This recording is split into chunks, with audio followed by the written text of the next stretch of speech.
En esta presentación les voy a explicar el cuadro de salida de Stata. Es importante que conozcan el cuadro, pues para tener información sobre este, es decir, en ocasiones utilizamos algún software estadístico, como en este caso estamos usando Stata, y vemos el cuadrito de salida donde nos indica muchas cosas y no sabemos qué significan. Entonces, mi idea es que si bien no utilizamos toda la información de ese cuadro, no la requerimos para hacer interpretaciones, pues sí es importante que tengan el conocimiento de qué significa ese cuadro de salida y que posteriormente tomen únicamente lo que necesitan para hacer la interpretación del modelo que están estimando. Entonces, de eso se trata esta presentación. Ustedes cuando utilizan o corren un modelo de regresión en Stata tienen un cuadro de salida como este. En este caso se hizo una regresión para estimar qué tanto incide la escolaridad en el salario de una persona. Este es el modelo de regresión, acá está arriba, y este es el cuadro de salida. Entonces vamos a ir viendo cada uno de los elementos que conforman este cuadro. En esta primera parte, en este cuadro que ustedes ven, se le llama ANOVA o composición de la varianza en la variable de resultado. En este apartado ustedes ya calcularon en Excel todos estos elementos que son la suma de cuadrados asociado a tres elementos. Una, la suma total de cuadrados, el modelo, la parte residual asociada al modelo y la parte asociada a la regresión.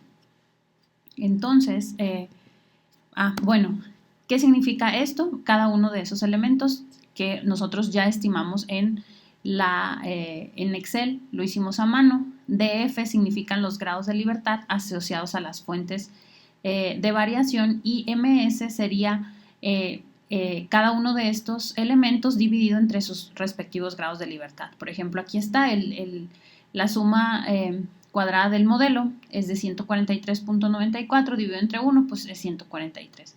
La suma residual de cuadrados del modelo es de 246 dividido entre 51, que son los grados de libertad, pues nos da este valor y así sucesivamente, ¿no? Es un cuadro que de manera general no hacemos ninguna interpretación sobre ella, pero ¿qué pasa? Que todos estos elementos nos servían para posteriormente hacer la estimación de la R cuadrada. Acá está la suma de cuadrados asociada a tres fuentes de variación, total del modelo y residuales.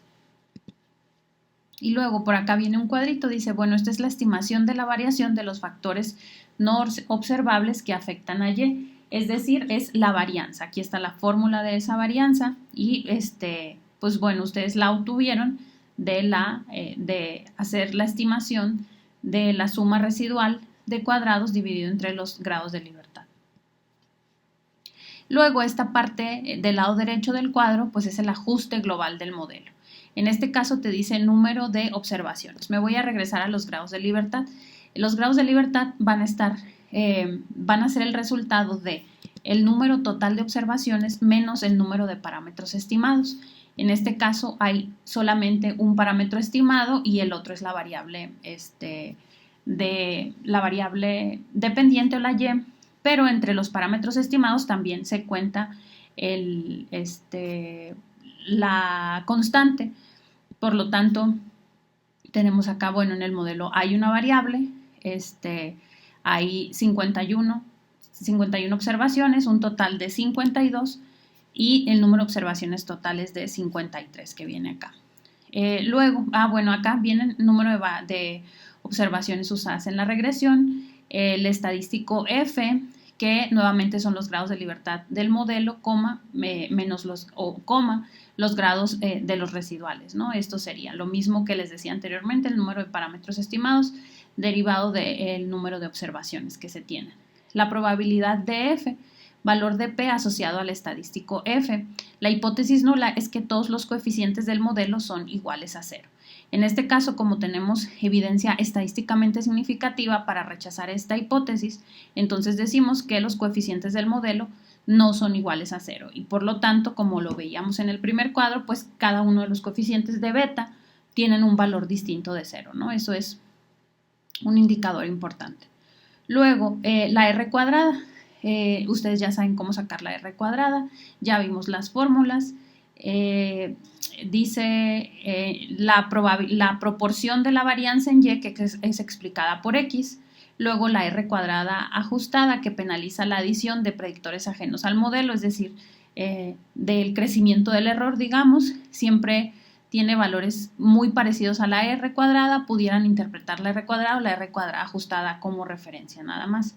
Y finalmente, el estimador de la desviación estándar de los factores no observables que afectan a Y. Y aquí lo tienes, es el error estándar de la regresión. Y luego, finalmente, viene el tercer cuadro que está en la parte de abajo, que son los parámetros estimados. Ustedes ya estimaron de manera directa en Excel algunos de los parámetros. Por ejemplo, los coeficientes de beta 1 y beta 0 ya tienen las fórmulas. Los errores estándar ya no los hicimos a mano porque, bueno, existe la posibilidad de que sea mucho más sencillo tenerlo a través del software y pues para eso lo utilizamos, ¿no? ¿De qué sirven estos errores estándar? Sirven para hacer la estimación de T y posteriormente la probabilidad de T o el p-value para finalmente ver la significancia estadística de los parámetros a estimar. Aquí tenemos el valor de T, que requiere, como vieron, las estimaciones de los errores estándar. Acá están. Luego la probabilidad o el p-value. Decíamos que estos datos deben ser menores a 0.05 para que el coeficiente sea estadísticamente significativo. Y finalmente los intervalos de confianza, que también requieren del error estándar y los valores estimados de los parámetros en beta 1, más una formulita que pues se vuelve un poco más compleja hacerlo en Excel. Entonces, bueno, decimos, ¿saben qué? Ya no lo vamos a hacer en Excel. Nos quedamos con toda esta parte ya con el resultado que nos otorga el software, porque finalmente para eso son este tipo de herramientas, ¿no? Para facilitarnos esas estimaciones. Y finalmente, pues, ¿qué es lo que necesitamos o cuál es la interpretación que requerimos para el modelo que estamos estimando, ¿no? También ustedes ya lo saben interpretar, nada más pues es un recordatorio nuevamente. La R cuadrada acá está, es de 0.36, dice la escolaridad explica el 36.9% de la varianza del salario de un individuo, ¿sí? Luego, el coeficiente que necesitamos, que es el de beta 1, tiene un coeficiente de 0.5204. El coeficiente asociado con la escolaridad es de 0.52. Esto quiere decir que por cada unidad que se incremente la escolaridad, es decir, por un año más de escolaridad de un individuo, se prevé que el salario aumente 0.52 pesos. Les decía, depende del número de unidades en las que se encuentre el salario o la variable dependiente. La mayoría de las veces este tipo de modelos se estima con una variable logarítmica como variable dependiente, que es el salario, por lo tanto la interpretación se hace en porcentaje, pero lo vamos a ver en el siguiente tema que corresponde a la forma funcional de los modelos de regresión. El p-value, acá está, el coeficiente de la variable de escolaridad es estadísticamente significativo de 0 debido a que su p-value es menor a 0.05. Esto es, hay evidencia estadísticamente significativa que sustenta que a mayor escolaridad, mayor salario. Cuando yo encuentre este valor menor a 0.05, quiere decir que puedo hacer una interpretación de este coeficiente, si me sirve, es útil y puedo hacer una inferencia sobre qué tanta relación o qué tanta incidencia hay de esta variable independiente sobre esta variable dependiente.